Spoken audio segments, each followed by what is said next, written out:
ఎంత దురదృష్టకరం అంటే తిరుపతి నుంచి తిరుమలకి వెళ్లేదానికి కూడా ఫ్రీ బస్ లేదంట, శ్రీశైలంకి వెళ్ళడానికి ఫ్రీ బస్ లేదంట లోకల్ వాళ్ళకి, అలాగే విజయవాడలో దుర్గమ్మ టెంపుల్ కి వెళ్లేదానికి లేదంట.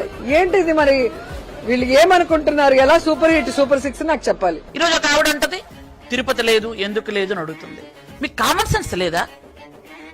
మీకు కొండల మీద ఎందుకు లేదు అని అడుగుతున్నారు. కామన్ సెన్స్ కొంచెమైనా ఉపయోగించండి.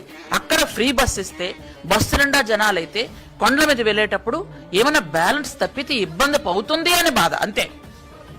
కొండ మీద వెళ్ళడానికి ఫ్రీ బస్సే ఉంది కదా, అందరికీ తెలిసిన విషయమే కదా అది. కొండ వరకు వెళ్ళిన తర్వాత ఫ్రీ బస్సులో పైకి వెళ్ళొచ్చు కదా. అంటే ఓన్లీ సీట్ల వరకు మాత్రమే, నిలబడడానికి ఇబ్బంది అవుతుందని కాబట్టి కొండ మీద అక్కడ బ్యాలెన్స్ తప్పిపోతే మనం బస్సు అయినా తిరిగి తీసుకురాగలుగుతామా? బస్సు లోయలో పడిపోయిన తర్వాత ఒక్క మనిషిని తీసుకురాలేం, బస్సు కూడా కనపడదు. ఎందుకంటే నేను ఆ ఏరియాలో ఉంటాను కాబట్టి నాకు తెలుసు. అరకు ప్రాంతంలో మేము మొత్తం ప్రతిసారి సంచరిస్తుంటాం కాబట్టి కేవలం కొంతమంది ప్రయాణికులతో మాత్రమే ఘాటీ రూట్లో వెళ్ళాలి.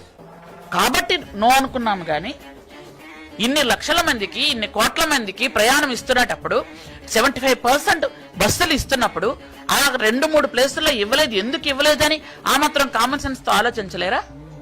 అది కూడా విమర్శనాస్త్రంగా మా మీద ఉపయోగిస్తున్నారు మీరు.